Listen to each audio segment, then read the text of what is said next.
So I've chosen to do a galaxy for our Blacklight posters because I know how much you guys all like galaxies.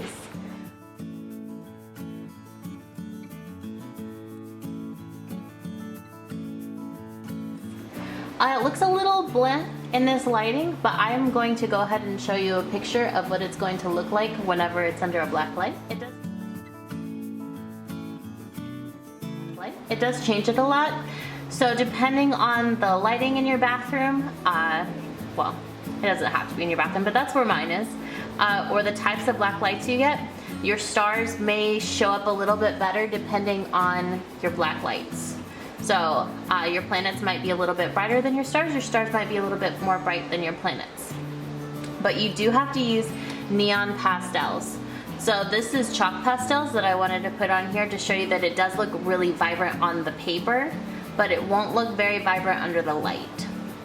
But the oil pastels are very, very vibrant under that black light. So what we're gonna do is we're gonna splatter our stars onto the background. You can still kind of see through them a little tiny bit.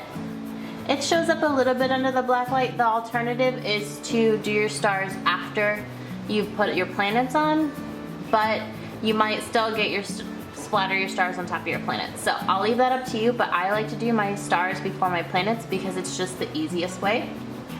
So what I'm going to do is I have my clean piece of black paper. You should have a brush. It needs to have firm bristles. This one is a denture brush. It has really firm bristles. So you're going to make sure that it's not wet. So I use a glass plate. You can use whatever you need to, but I like to use the little side. You can use either side. And you're going to tap it in a little pool of white tempera paint. You can also use acrylic paint, but you might want to mix a little bit of water or medium in it so that it's nice and soupy. And then you're going to tap off any extra paint. If you don't tap off the extra paint, you might get some really big blobs of stars. So I'm going to do that, and I'm going to take my brush. I'm going to hold it in my left hand. I'm going to take my right hand, I'm going to reach over the top, and I'm going to splatter onto my paper. The nice thing about tempera paint is that it's very, very washable. So no matter where you decide to do it while you're flicking it, it should wash off really easily if you get outside of your paper. So I'm just gonna go around, and in star constellations, sometimes you have big groups of them, so it's okay if you get really heavy stars in some spaces, but you just kind of have to play with it and see how it looks. The less paint you have on there, the smaller stars you get. So you want some big stars and some little stars. And you shouldn't have to dip more than once or twice. You might need to grab some extra paint though. So that's how I'm gonna have my stars looking. So I'm all done with that. I'm gonna set that down. I'm gonna let this dry, and I will be back once it's dried. All right, so all of our stars have dried. I had them under a fan, so they dried a little bit faster. You can use a heat gun or a hair dryer. Just be careful because it'll start making your paper curl a little bit. So now what I have is you're just going to grab your pencil, and you're going to grab a circle template of some sort. So you can use lids from things in your pantry. You can use toys that are circles. You can use camera lens caps. You can use just about anything. I'm using an actual circle template. I really, really, really love these things. I use it all the time. So you can use the outside of it for really big planets. You can use these that are already there that you can see, and you can use these little circles and swirl it around to make other sizes of circles. So what we're going to do now is we're going to put our planets on. So I'm going to put one whole planet first. So I'm going to put my biggest planet. I'm going to take my pencil, and I'm going to hold it, and I'm going to trace all the way around it, like so. And I don't want all of my planets on the paper. I want some of them to kind of go off of the paper a little bit. So I'm going to put this over here, and I don't really like those small circles as much, so I'm not going to put too many of them. But I'm going to pick one of these circles, and I'll trace, and I'll go off the paper that way. And I'll bring it this way, and I'll go off the paper that way. And then I'll put another one right here. And I'll do a little one right here. You can put them all in a row if you'd like, but I like wanting to look pretty random. This one's gonna go off the corner.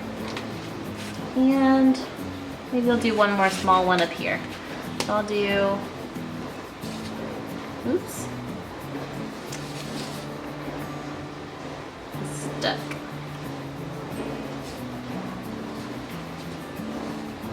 There it goes. Okay, so that's all of my planets. So you might not be able to see them well. You can kind of see them, but it's all right because you don't want to see those pencil marks after we've colored them in the pastels. So your pastels are going to be these. They cannot be normal pastels. They have to be the neon pastels for it to work under the black light. So these are what you'll need. They look like this. They get little crumbs that come off of them. That's just kind of the nature of oil pastels, but it's all right. So I'm gonna start with this biggest planet first so you can see it, and I'm just gonna get it all colored in. You can make it look earthy with little chunks of blues and greens. You can make it rainbow, but you're just gonna fill all these planets in, and I'll just fast forward this video while I get all of my planets colored in.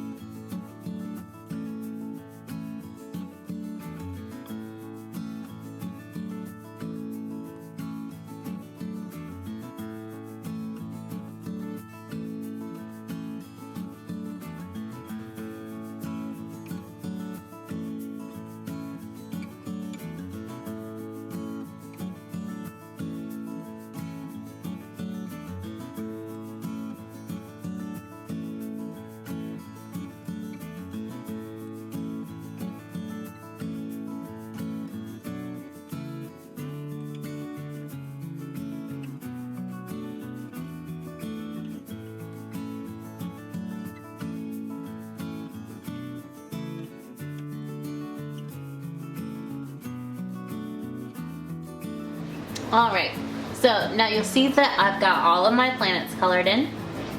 If you want to add a ring around some of your planets, all you're going to do is you're going to start around the middle. You're going to swoop out, you're going to swoop down a little bit, and come back around, kind of like a really stretched out C. So now you're going to have these little crumbly bits on your paper. I want you to just carefully take them and just loosen them up from your paper. So I'm just going to carefully loosen them.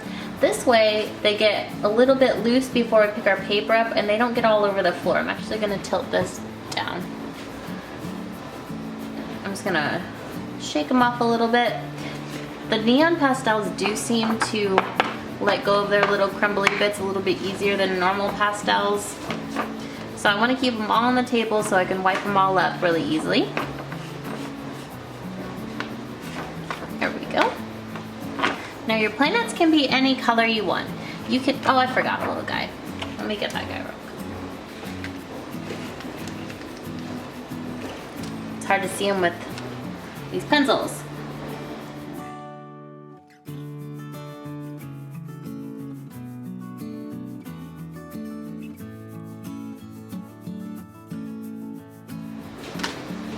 All right. There's our last planet.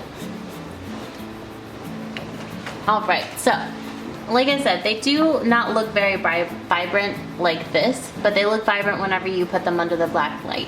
You'll need to pick a room that you can shut the door and it gets completely dark when you flip on the light switch. That way all of the light is coming from the black lights. And again, you can only really use neon pastels. I haven't tried neon paint, but neon paint typically doesn't show up very well on black paper.